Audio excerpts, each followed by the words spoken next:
cold. Standing in the Art Institute's grand ballroom, Nathan tapped his glass, silencing the industrial elite. He didn't just announce his promotion. He announced a cleanup to secure our supply chain. He declared, adjusting his silk tie, I am acquiring my sister Haley's failing hobby workshop. It is time for real leadership. He toasted our parents, Richard and Cynthia. They didn't look embarrassed. They looked relieved. They raised their glasses to my public humiliation. My pulse remained steady. I didn't offer them a scene. I simply set my drink down, turned my back on their applause, and walked out the heavy oak doors. Drop a comment and let me know where you're listening from and what time it is for you right now. I'd love to know who's part of our community. The drive from the Art Institute to the Southside Industrial District took 40 minutes. In that time, I stripped away the daughter they thought they knew and became the CEO they had never bothered to meet. I parked my sedan inside the loading bay of my facility. The moment the heavy steel door rolled down, sealing me in, the scent of expensive perfume was replaced by the sharp metallic tang of ozone and machine oil. This was my air. This was my reality. I kicked off my heels and walked barefoot across the polished concrete floor.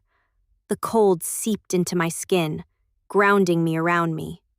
The darkness was punctuated by the rhythmic, pulsing standby lights of 20 advanced robotic arms and the hum of server racks that cost more than my parents' entire estate. They called it a failing hobby workshop. I called it the silent architect. My eyes stayed dry. Sorrow was a variable I couldn't afford in this equation. I wasn't grieving. I was calibrating. I walked past the prototyping bay where the Titan microchips were being stress tested. These were the chips Nathan's biggest competitors were currently bidding on, though he didn't know that yet. He thought he was buying scrap metal. He had no idea he was trying to foreclose on a fortress. I climbed the metal stairs to the glass-walled office overlooking the production floor. I sat in my ergonomic chair, the mesh cool against my back, and woke up my terminal.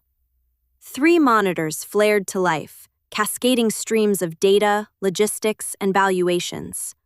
My phone buzzed on the desk. A text from my mother.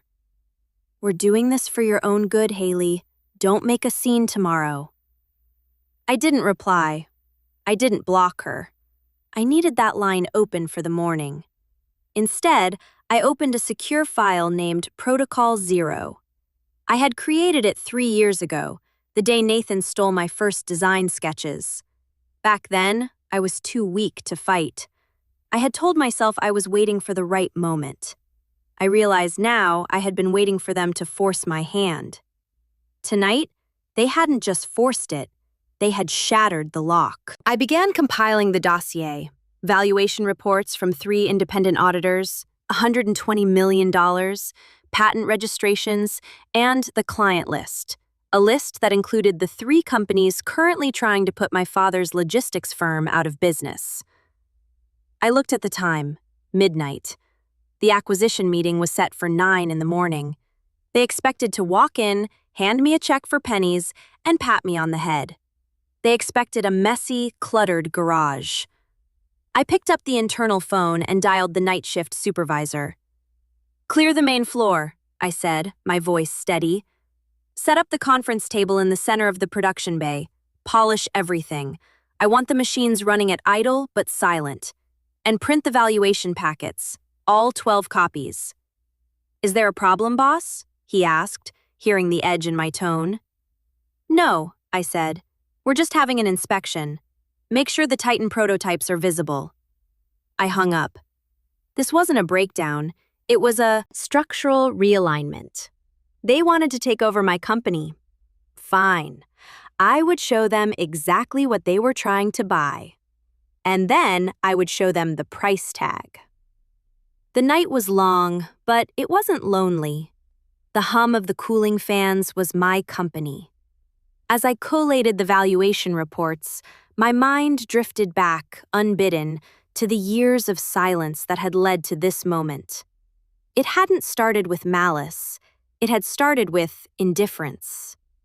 I remembered being 12 years old, sitting at the kitchen table, excitedly showing my father, Richard, a schematic for a self-watering planter I'd built from scrap parts.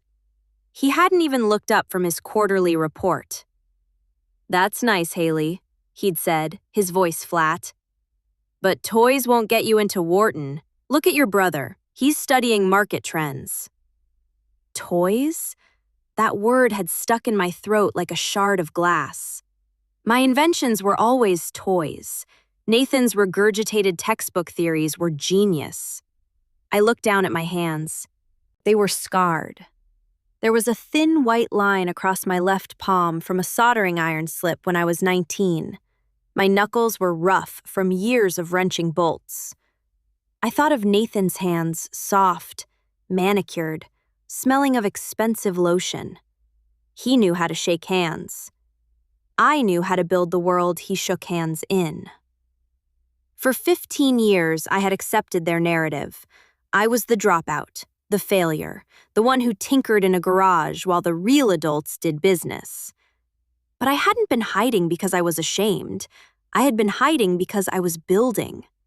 I realized now that my silence hadn't been weakness. It had been camouflage in a world that only valued the map, the degrees, the titles, the pedigree. I had been quietly walking the territory. I knew the terrain of this industry better than anyone because I had built it from the ground up, component by component. They thought I was broken because I didn't fit their mold, but you don't use a hammer to write a poem. And you don't use an MBA to build a Titan microchip. I placed the final document into the folder, a patent registration for the Ghost Protocol, the very technology Nathan claimed to have invented. My hands didn't shake. The shame I used to feel was gone, burned away by the heat of the soldering iron and the cold reality of their betrayal. The sun began to bleed through the high windows of the warehouse, painting the concrete floor in shades of industrial gray.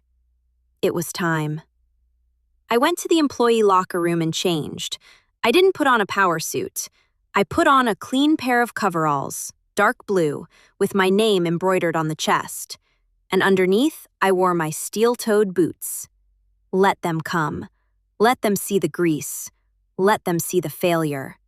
Today, they would learn that the most dangerous thing in the room isn't the man with the loudest voice. It's the woman who knows exactly how the machine works, because she's the one who built it. At precisely 9 o'clock, the heavy rolling door of the loading bay rattled open. Sunlight sliced through the gloom, illuminating the dust motes dancing in the air. A sleek black town car pulled into the bay, its polished finish looking alien against the stained concrete. My brother Nathan stepped out first. He was wearing a suit that likely cost more than my first 3 prototypes combined. He adjusted his cuffs, wrinkling his nose as the scent of machine oil hit him. Then came my parents, Richard and Cynthia. They stepped gingerly onto the floor, looking around with a mixture of confusion and distaste, as if they had accidentally walked into a sewage treatment plant instead of a place of business. I stood by the conference table I had set up in the center of the production floor, flanked by the silent, brooding shapes of the robotic arms. I didn't move to greet them. I stood with my hands clasped behind my back, my steel-toed boots planted firmly apart. "Good God, Haley," my mother said, her voice echoing in the cavernous space. She looked me up and down, her gaze snagging on my dark blue coveralls. "We are here for a business meeting. You look like a mechanic." "I am a mechanic," I said. My voice was calm, devoid of the apology she was expecting. "I build things. This is what builders wear." Nathan laughed, a short, sharp sound. He walked over to one of the Titan prototypes, reaching out to tap it with a manicured fingernail. "Don't touch that," I said. It wasn't a request. It was a command. He pulled his hand back, smirking. Relax, Haley. It's just hardware. We're going to have to scrap most of this anyway. It's a safety hazard. I can't believe you've been operating in this mess. It's a liability waiting to happen. We're doing this for you, my father added, stepping forward. He looked tired, burdened by the immense weight of his own benevolence. We can't have the family name associated with a failing garage operation. Nathan is generous enough to absorb your debts and take this off your hands. It's a mercy killing, Haley. You should be grateful. Grateful. The word hung in the air, thick and heavy. They truly believed it. They weren't here to destroy me. In their minds, I was already destroyed. They were here to sweep up the pieces so the neighbors wouldn't see the mess. They felt zero remorse because they saw zero value in what I had created. To them, this wasn't an empire. It was a cry for help. I watched them take their seats at the metal table. They wiped the surface with handkerchiefs before resting their elbows on it. They looked at me with pity.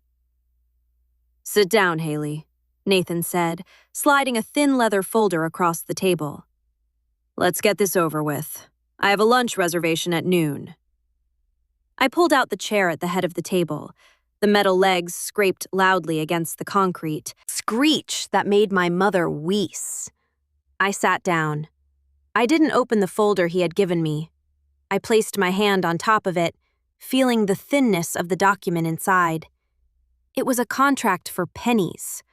A contract for surrender. You're right, Nathan, I said, looking him in the eye. We should get this over with. But before we discuss your offer, we need to review the inventory. We know what's here, he said dismissively. Junk and debt. Not quite, I said. I reached for the cable on the table and plugged it into my laptop. The projector screen behind me flared to life. You missed a few line items. The projector fan word, a low mechanical hum that cut through the silence. Nathan glanced at the screen, then back at his watch. Visibly annoyed, he tapped the leather folder he had slid toward me. $20,000, he said, his voice dripping with false magnanimity. That covers your outstanding debts on the equipment and leaves you a little seed money to start over. Maybe get a certification, something administrative. I didn't touch the folder. I clicked the remote in my hand. The screen behind me shifted. A single number appeared in bold black text against a stark white background. $120 million. That is the current valuation of the silent architect, I said, my voice flat. Verified as of yesterday afternoon by 3 independent auditors. The silence in the room changed instantly. It shifted from the heavy, suffocating weight of pity to a sharp, brittle vacuum of confusion. My father, Richard, took off his glasses. He started cleaning them with his silk tie, a nervous tick I hadn't seen since his company faced an SEC audit in the 90s. What is this? Nathan scoffed, though his smile faltered. Is this a projection? A fantasy? You can't just type numbers on a screen, Haley. It's not a projection, I corrected him. It's an offer. I turned it down last week because it was too low. I clicked the remote again. The screen changed to a list of corporate logos, massive global entities, the titans of logistics and heavy industry. These are my current clients, I said. You might recognize a few of them, specifically the 3 companies that have been systematically undercutting your logistics fleet for the past 18 months. Nathan's face went pale. The blood drained from his cheeks so fast it looked painful. That's impossible, he whispered. We handle their overflow. We know their tech stacks. They don't use garage-built hardware. They do, I said. They just don't tell you because why would they share their competitive advantage with a dying company? I leaned forward, resting my elbows on the cold metal table. I looked at my brother, really looked at him. I saw the panic rising in his eyes, but I also saw the confusion. He genuinely didn't understand. This was the illusion of competence. Nathan had spent his entire life studying the map, the degrees, the networking events, the polished boardrooms, that he had forgotten how to walk the territory. He assumed that because I lacked the pedigree, I lack the power. His arrogance was a blind spot so massive it had hidden a titan standing right in front of him. He thought value came from the label on the bottle. He never bothered to taste the wine. "You assumed I was failing because I wasn't loud," I said softly. "You assumed I was broke because I wasn't flashy. But while you were buying suits, Nathan, I was buying market share." My mother, Cynthia, finally spoke. Her voice was trembling. "Haley, are you saying you're rich?" "I'm saying I don't need your charity," I replied. "And I'm saying that the contract in front of me isn't an acquisition offer. It's an insult." I picked up the leather folder, the one containing the check for $20,000. I didn't open it. I slid it back across the table until it hit Nathan's chest. "Now," I said, "let's talk about what you really came here to steal." Nathan picked up the leather folder, his hands trembling slightly. He tried to laugh, but it came out as a dry, hacking cough. "This is ridiculous," he spat, tossing the folder back onto the table. "You expect us to believe that you, someone who couldn't even pass intro to engineering, built a 100 million company?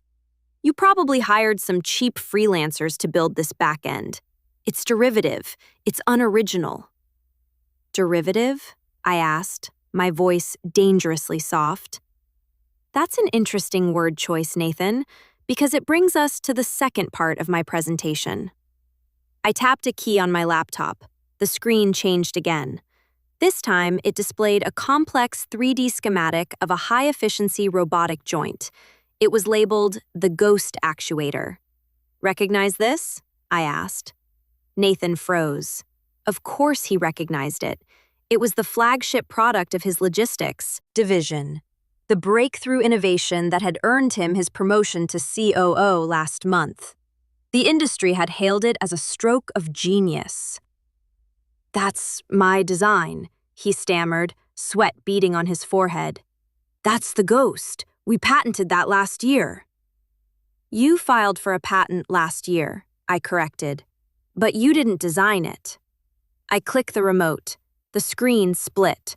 On the left was Nathan's patent filing dated 14 months ago. On the right was a scanned image of a coffee-stained napkin and a series of CAD files.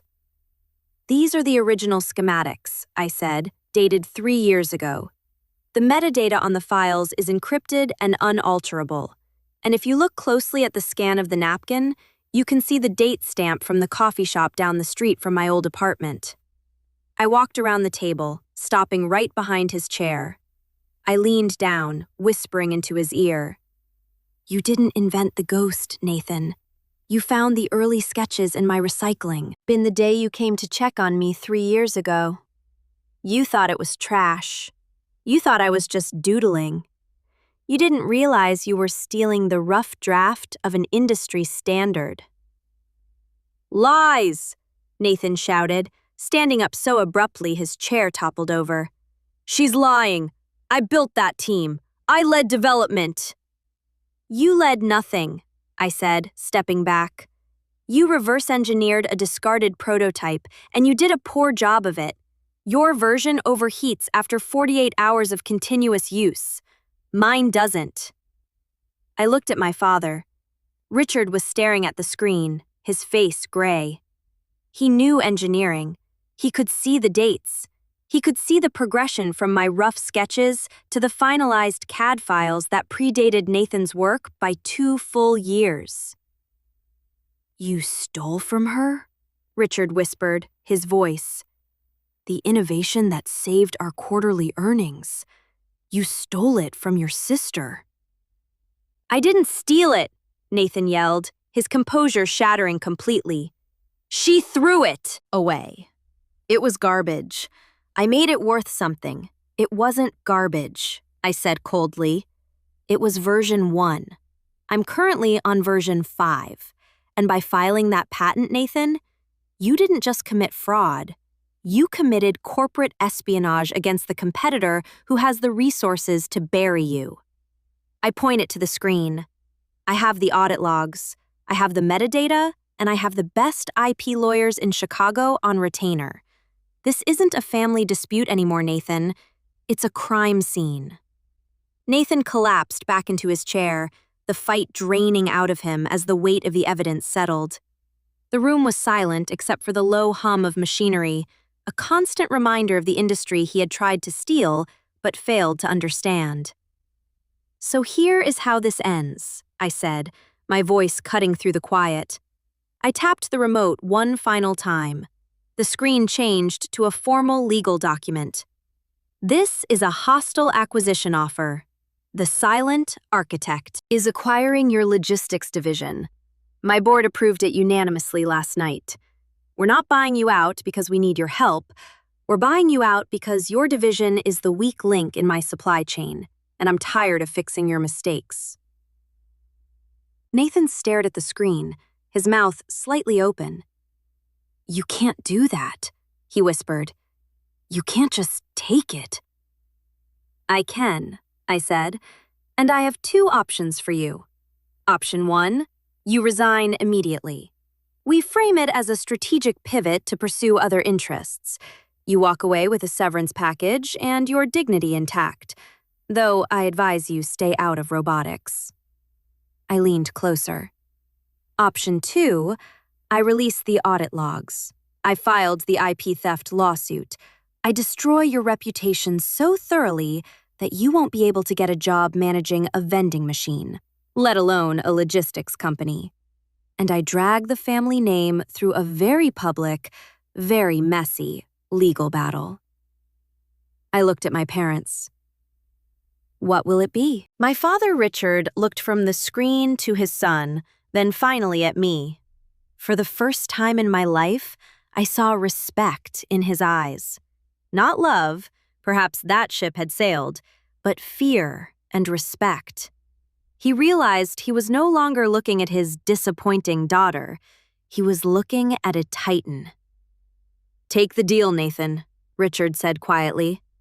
Nathan slumped, defeated. He signed the papers with a shaking hand. 6 months later, the warehouse was gone, or rather, it had evolved. I had moved production to a larger facility, but I kept the original building. I stripped it down, repainted the walls, and filled it with new equipment. But this equipment wasn't for me. I stood on the mezzanine, looking down at the bustling floor below. It was filled with teenagers, kids in coveralls with grease on their hands and sparks flying from welding torches. They were the failures, the dropouts, the kids who didn't fit the mold of traditional education, but had brilliance burning in their fingertips. This was the Makers Institute. I had used my wealth to fund a trade school for the next generation of silent architects. Here, we didn't care about SAT scores or family pedigrees. We cared about what you could build. We cared about the territory, not the map. Nathan was gone, working quietly in real estate somewhere on the West Coast. My parents called occasionally, polite and distant, trying to bridge a gap that was now too wide to cross. I didn't hate them. I just didn't need them. A young girl caught my eye on the floor below, maybe 16, struggling with a soldering iron. She looked frustrated, on the verge of giving up. I walked down the stairs, my boots ringing on the metal. You're holding it too tight, I said gently, coming up beside her. Let the tool do the work. She looked up at me, surprised. I just can't get it right. Maybe I'm not cut out for this. I smiled, remembering a garage, a lonely night, and a decision that changed everything. You're exactly where you need to be, I said. You're building something, and that's the only thing that matters. My revenge wasn't destroying my brother. It was building a world where people like him couldn't stop people like us. I looked around at the sparks and the sweat and the brilliance, and I knew this was the only legacy worth building. Have you ever been underestimated because you didn't fit the mold? Tell me your story in the comments. And if you believe merit matters more than titles, share this.